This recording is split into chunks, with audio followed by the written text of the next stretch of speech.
Nais mo bang malaman kung paano maaaring matanggal sa pwesto ang matataas na opisyal ng gobyerno? Sa Pilipinas, may legal na proseso para ito. Ito ang tinatawag na impeachment. Ano nga ba ang impeachment?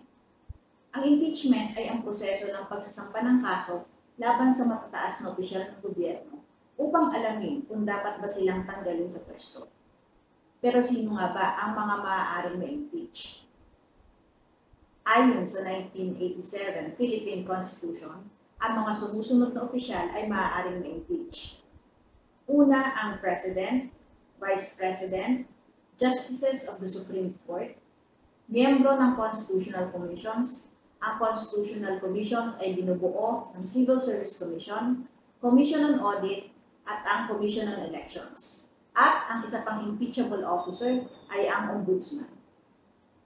Ano ang mga grounds for impeachment o mga dahilan ng impeachment? Ang Presidente, Vice Presidente, Justices ng Supreme Court, mga miyembro ng Civil Service, COMELEC at COA, at ang Ombudsman ay maaaring matanggal dahil sa culpable violation of the Constitution o ang tahasang paglabag sa ating saligang batas. Treason o ang pagtataksil sa bayan, bribery o panunubol, graft and corruption o ang pandarambong at korupsyon, betrayal of public trust o ang pagtataksil sa tiwala ng publiko, at iba pang high crimes o matitinding krimen.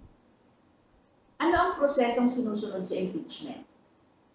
Pagsasampa ng verified complaint o reklamo na maaaring magmula sa member ng House of Representatives o mula sa isang citizen ng Pilipinas na ini-endorso ng miyembro ng House of Representatives. O kaya naman ay verified complaint of impeachment ng at least 1/3 ng lahat ng miyembro ng House of Representatives. Pangalawa, ito ay susuriin ng House Justice Committee. Sinusuri kung may sapat na batayan ang reklamo. Pangatlo, may botohan sa House of Representatives. Kapag inaprobahan ng hindi bababa sa 1/3 ng mga miyembro, dadalhin ito sa Senado. Pagsasagawa ng Senado ng impeachment trial. Ang Senado ang nagsisilbing impeachment court at ang mga senador ang nagsisilbing hukom. At ang panghuli, ang huling hatol. Kinakailangang makakuha ng 2/3 votes ng lahat ng senador upang mapatalsik ang opisyal na subject for impeachment. Isang halimbawa ng impeachment sa Pilipinas ay ang kaso ng dating Chief Justice noong 2012. Siya ay inakusahan ng hindi tamang pagdideklara ng kanyang Statement of Assets, Liabilities, and Net Worth o SALN. Matapos ang paglilitis sa Senado, siya ay napatunayang nagkasala at inalis sa kanyang posisyon bilang punong mahistrado ng Korte Suprema. Ang kasong ito ay isang patunay na gumagana ang impeachment bilang isang mekanismo ng pananagutan sa ating gobyerno.